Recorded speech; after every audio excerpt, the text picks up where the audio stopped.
В ночь с 4 по 5 августа на следующие сутки с субботы на воскресенье на дороге Якутска с плановым рейдом выехали в общей сложности 23 автопатруля и более полусотни сотрудников ГИБДД столицы. Особое внимание было уделено грубым нарушениям ПДД, водителям, севшим за руль под алкогольным опьянением, тонированным авто и, главное, по прямотокам, то есть к автомобилям с громким выхлопом, на которые с каждым годом жалоб от горожан все больше.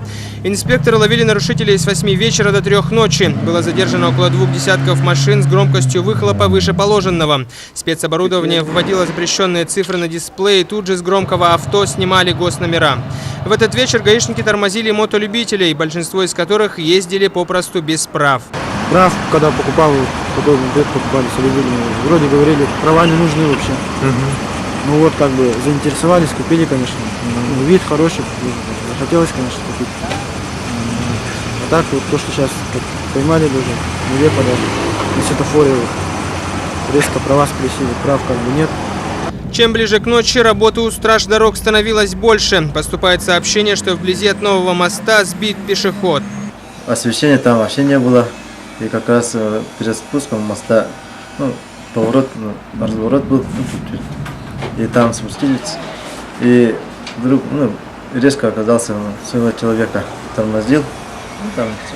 И столкновение было уже не избежать. К счастью, участников происшествия летального исхода избежали. В защиту водителя можно принести тот факт, что сбитый пешеход был сам изрядно пьян. Но куда опаснее и страшнее, когда в изрядном подпитии находятся сами водители автотранспорта.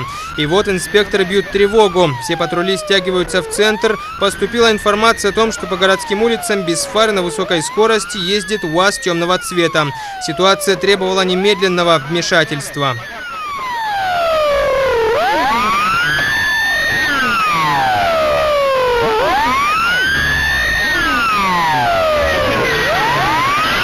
Злостным нарушителем оказался некий мужчина. Сказать, что он был в нетрезвом состоянии, это ничего не сказать.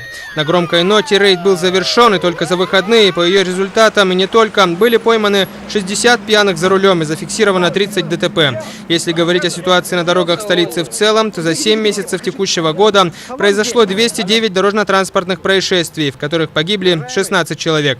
По сравнению с прошлым годом статистика неуклонно ухудшается. Понятно, что ситуацию могут изменить только сами автолюбители, попросту придерживаясь правил дорожного движения.